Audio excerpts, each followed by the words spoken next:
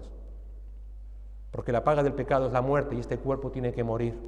Y luego está la muerte eterna, que es la condenación eterna, sufriendo la ira eterna de Dios en el infierno, a todos aquellos que han rechazado la misericordia en Cristo Jesús. Aquí dice Judas que son doblemente muertos. Son hombres que siguen estando muertos en sus delitos y pecados. Siguen siendo irredentos. Nunca tuvieron vida. Siempre han estado muertos. Y están doblemente muertos porque todo lo que ofrecen es pura mortandad, porque han sido arrancados de la tierra. Por tanto, no pueden dar nada que pueda ayudar a los creyentes a soportar los momentos difíciles de la vida. Nada. Siguen muertos en sus delitos y pecados. No tienen ninguna relación con Dios. Y por tanto, si todo don perfecto y toda buena dádiva viene de Dios, no pueden dar nada de eso. Nada, absolutamente. Pero no solamente están doblemente muertos, están desarraigados. El Señor Jesús en Mateo 15:13 dijo, toda planta que mi Padre Celestial no haya plantado será desarraigada. No solamente es que están muertos, sino que ya Dios los ha arrancado. Por tanto, no tienen posibilidad alguna, no ya solamente de tener vida, sino de ofrecer vida, de dar nada que sea edificante, que sea vivificante. Nada absolutamente. Todo lo que enseñan, todo lo que predican, lo hacen simplemente para alimentarse a sí mismos, pero no para edificar la iglesia de Cristo. La responsabilidad de todo pastor, de todo anciano, es cuidar, apacentando a las ovejas de Cristo con mucho temor y temblor. Pablo a los ancianos de Éfeso, precisamente en Hechos 20:28, dice, tened cuidado de vosotros y de toda la grey, en medio de la cual el Espíritu Santo os ha hecho obispos para pastorear la iglesia de Dios, la cual él compró con su propia sangre. Uy, palabras mayores. Tened cuidado de vosotros y de toda la grey, de toda la congregación, de todos los creyentes, donde el Señor te ha puesto, donde el Espíritu Santo te ha hecho obispo, supervisor, anciano, pastor. Y Pablo acaba diciendo, porque esos han sido comprados con la sangre de Cristo. Son palabras mayores. No es cualquier cosa. En tercer lugar, dice Judas que son olas furiosas del mar, que arrojan como espuma su propia vergüenza. En otras palabras, son impíos que solo enseñan a vivir impíamente. El mar es usado algunas veces en la Escritura para hacer mención a los impíos, aquellos que no han sido regenerados por el Espíritu Santo, es decir, aquellos que no son salvos.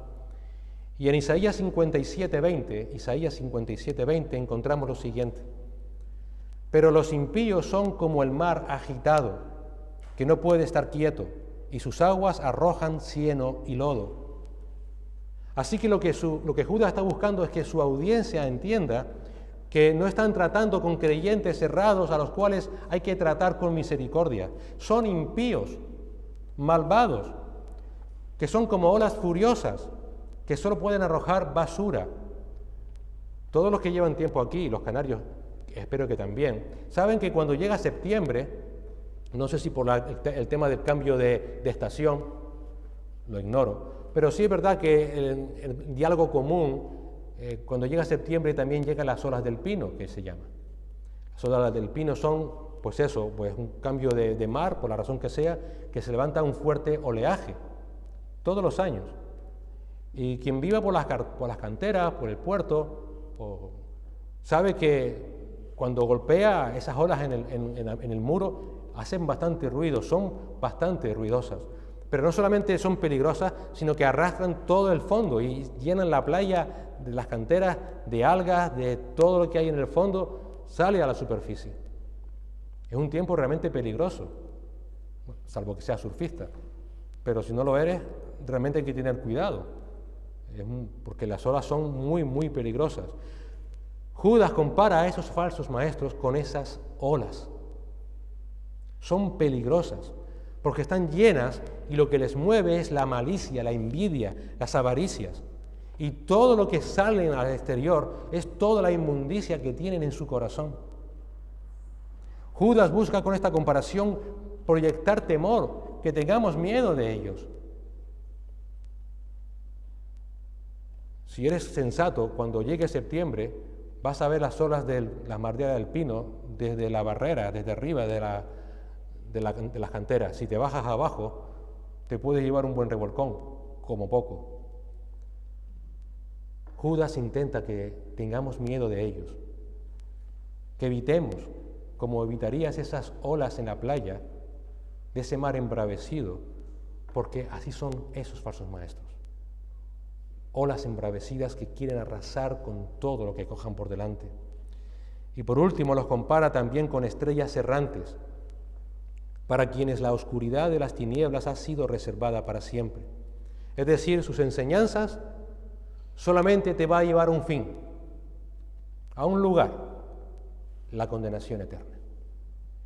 Igual que el marino tenía que cuidarse cuando navegaba de esos arrecifes, la única forma que tenía en aquella época para poder orientarse, sobre todo en la noche, eran las estrellas. Seguro que habremos oído eso, ¿verdad? La estrella polar, Venus, que siempre señala al norte, o las constelaciones, la Osa Mayor, la Osa Menor, de siempre han estado allí desde su creación y siempre han estado inamovibles. Y han sido usadas desde esa antigüedad para que los marinos se pudieran guiar, saber a dónde iban. Han sido siempre fundamentales. Ahora, imagínate lo siguiente. Imagínate a un marino que está en alta mar, intentándose guiar por las estrellas fugaces. Sería un insensato, porque primero pasan tan rápidos que apenas te da tiempo de verlas, pero si consigues verlas, igual a donde vas a llegar es a un lugar que ni te lo esperas, te quita completamente el rumbo. Estos apóstatas, dice, son como esas estrellas errantes, como esas estrellas fugaces. Vienen y van, no saben de dónde vienen, pero sí saben a dónde van. Son inconstantes, por tanto, sus enseñanzas también son inconstantes, pasajeras, sin rumbo. Seguirles es señal de desastre. Judas los compara como apóstatas errantes y les dice, y solamente tienen un fin, las tinieblas eternas, por toda la eternidad, no solamente para ellos, sino para esos religiosos que sin relación personal con Cristo acaban siguiendo sus propias enseñanzas. Pero qué maravilloso leer al profeta Daniel. Yo reconozco que es uno de mis libros favoritos. Y Daniel 12:3 tiene un pasaje precioso donde él compara a todos los que se mantienen firmes en Cristo y los compara como el resplandor del firmamento. Dice, los entendidos brillarán como el resplandor del firmamento, y los que guiaron a muchos a la justicia como las estrellas, por siempre jamás. Así como los apóstatas son estrellas errantes, todos los creyentes que se mantengan firmes y que con su firmeza, a través de ellos, el Señor usándolos, lleven a otros a esa firmeza, serán como estrellas que brillen eternamente en ese firmamento, donde sobre todas las estrellas resplandecerá nuestro Señor Jesucristo. ¿Son un peligro real los apóstatas? Lo son.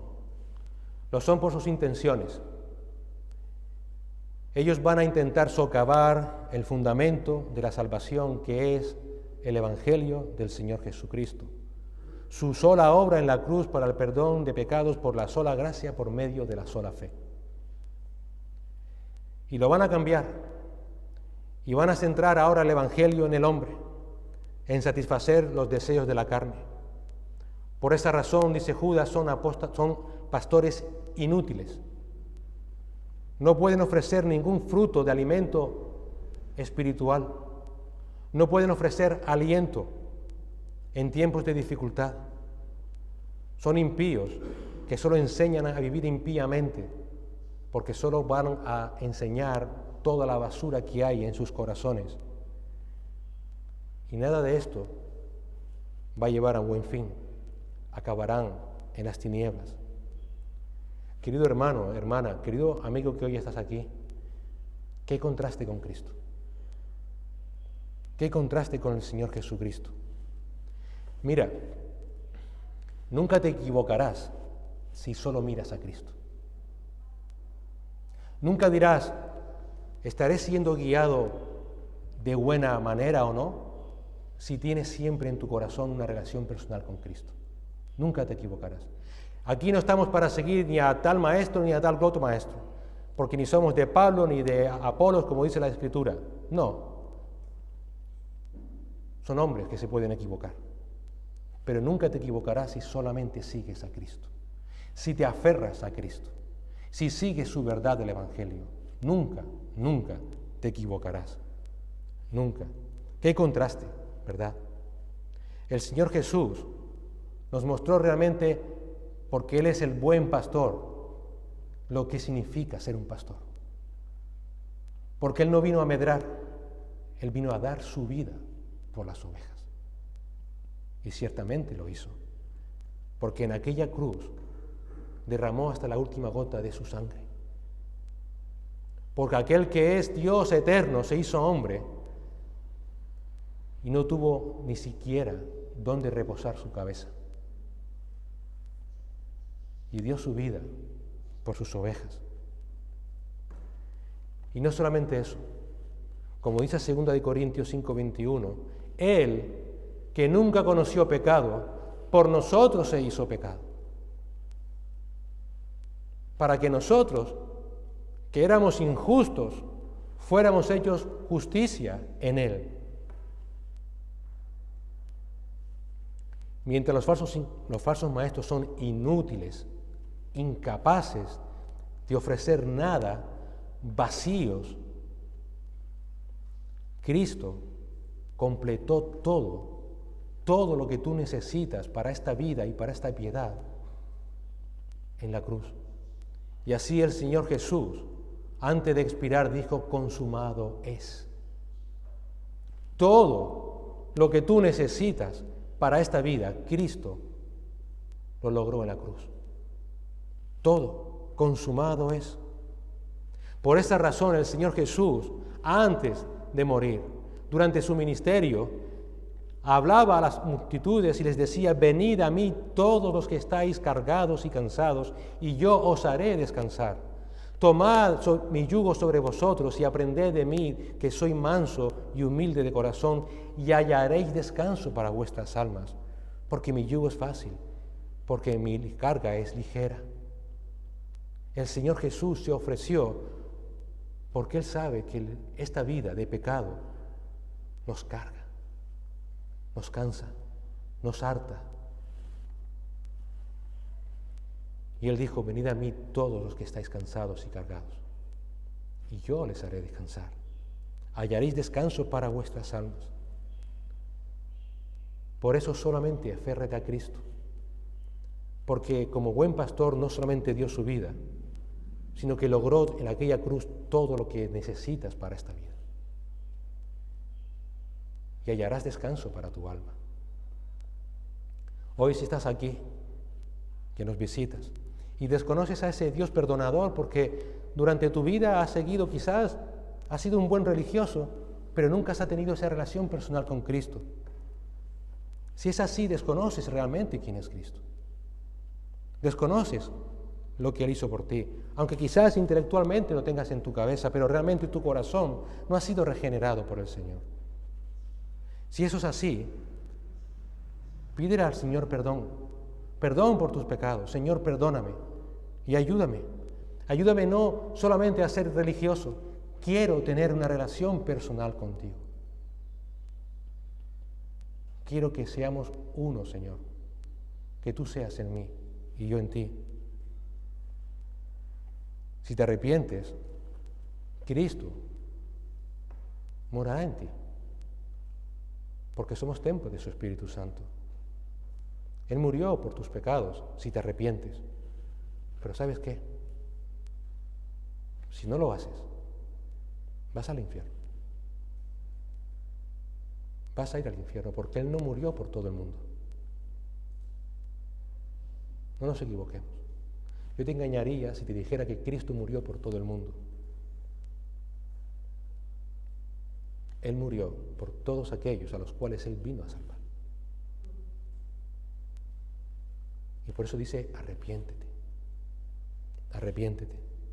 Si lo haces con sinceridad, te puedo asegurar, no yo, la palabra de Dios, Cristo, que hoy estarás con Él en el paraíso.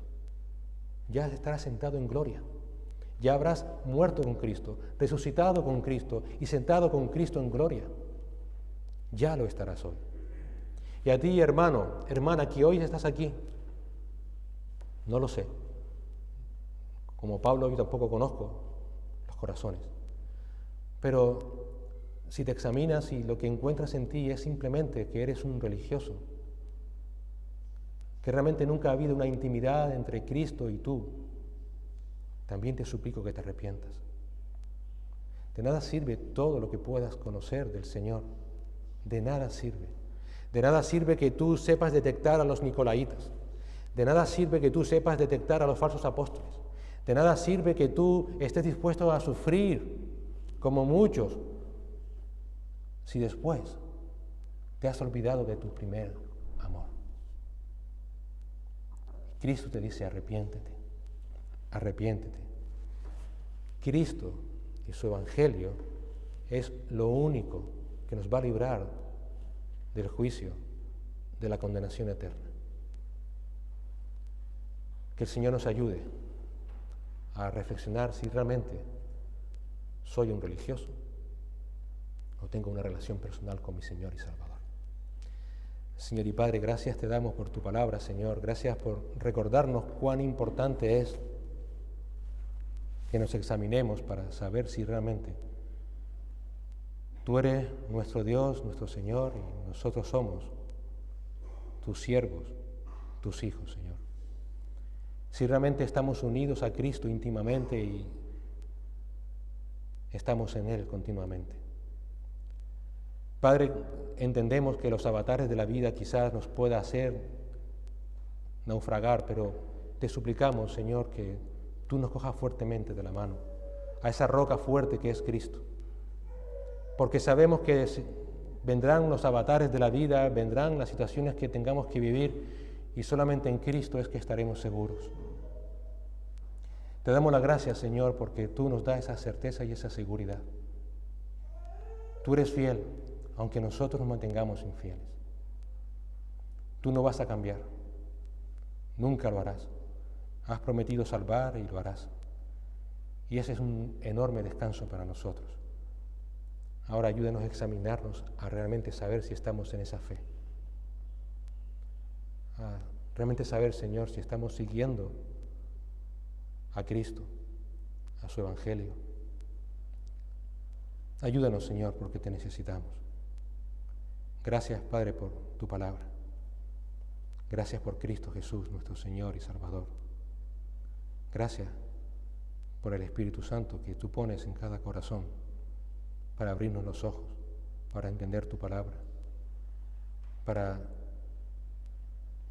disciplinarnos, Señor, para corregirnos, para guiarnos. Sosténnos, Señor, porque te necesitamos. Ayúdenos a exhortarnos mutuamente, a animarnos juntamente, a fortalecernos juntamente, Señor, y que esta iglesia resplandezca como esas estrellas, Señor, en el firmamento por toda la eternidad. Te lo rogamos y te damos las gracias en Cristo Jesús.